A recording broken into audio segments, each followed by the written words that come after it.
আসলো। তিনজনে একসাথে রেডি হলাম। সেম ড্রেস থাকার কারণে তিনজনকেই সুন্দর দেখাচ্ছে।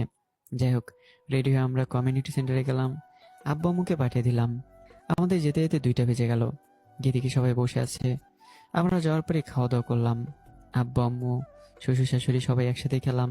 প্রেম আমার পাশে বসেছে। কোনো কিছু না ভেবে আমি ওকে খাইয়ে দিলাম। যদিও বিয়ে বাড়িতে এটা কখনো হয় না, তারপর আমি ওকে খাইয়ে দিলাম। প্রেম আমাকে খাইয়ে দিল। ও তো লজ্জায় শেষ। খাওয়া দাওয়া শেষে ছবি তোলার কাজও শেষ হলো। যেহেতু আগে কালেমা পড়া আছে, সেহেতু নতুন করে আর পড়ার দরকার নেই। অনুষ্ঠান শেষে প্রেমাকে বরের মানে আমার গাড়িতে ওঠানোর জন্য বলা হচ্ছে। ওর আম্মুকে জড়িয়ে ধরে কিছুক্ষণ কান্নাকাটি করলো। তারপর গাড়িতে গিয়ে বসলো। আমি ওর পাশে গিয়ে বসলাম। গাড়ি স্টার্ট দিল, চলতে শুরু করলো। কি ব্যাপার, কান্না করলে কেন? ওনাদের ছেলে চলে আসছে, কান্না করব না? কান্নার কি আছে? সেটা তুমি বুঝবা না। আচ্ছা, এখন আরেকবার কান্না করো।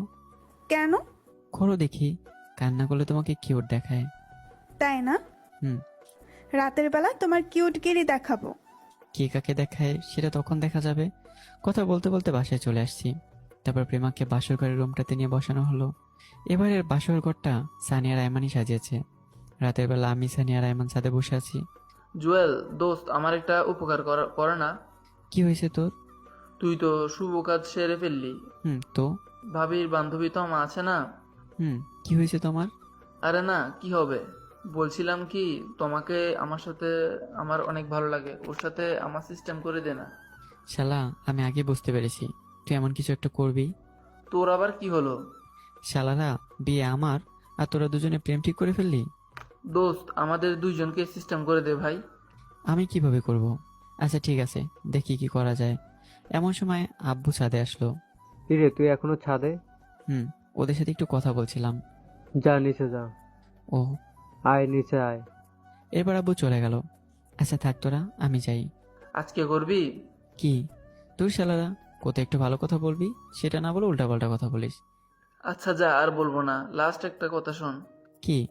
বিড়ালটা অনেকক্ষণ ধরে মারিস, সময় নিয়ে মারবি, আর কোনো কিছুর দরকার হলে জাস্ট কল মি। যা হারামি। ওরা দুজনে হাসতে লাগলো। আমি নিচে চলে আসলাম। এসে দরজার সামনে দাঁড়ালাম। নিজের রুম, তারপর একটু ভয় লাগছে। ভয় ভয়ে দরজা খুলে ভিতরে গেলাম। তারপর দরজাটা লাগিয়ে দিলাম। আমি যাওয়ার পরপরই প্রেমা এসে সালাম করে আমার থেকে একটু দূরে গিয়ে বসলো। কি হয়েছে, তুমি তো দূরে বসছো কেন? এমনি একটু সমস্যা। কি হয়েছে? আমি তোমার কাছে যেতে পারবো না, তোমাকে স্পর্শও করতে পারবো না। মানে কি এসবের? কি বলছো, কি হয়েছে তোমার? কথা বলো না কেন? পিরিয়ড শুরু হয়েছে। কি? আজকে দুপুরে তো ভালো ছিলে। সন্ধ্যা থেকে শুরু হয়েছে। ওকে, এটা কোনো ব্যাপার না। তাই বলে কি দূরে থাকবে নাকি? আমি এখন অপবিত্র। কে বলছে? এটাই সত্যি। আরে না, এটা একটা কমন বিষয়। অপবিত্রের কিছু নেই। শুধু নামাজ পড়তে পারবে না, আর সব কিছুই পারবে। তোমাকে আবারও কষ্ট দিলাম। আরে না, এদিকে আসো। তারপর প্রেমা কিছুক্ষণ বসে থেকে আমার পাশে এসে বসলো। আমি ওরে বললাম, এই রাতে নামাজ পড়ে দোয়া করতে হয়, কিন্তু তুমি তো পড়তে পারবে না। আমি পড়ছি, তুমি আমার পেছনে বসে শুধু দোয়া করো।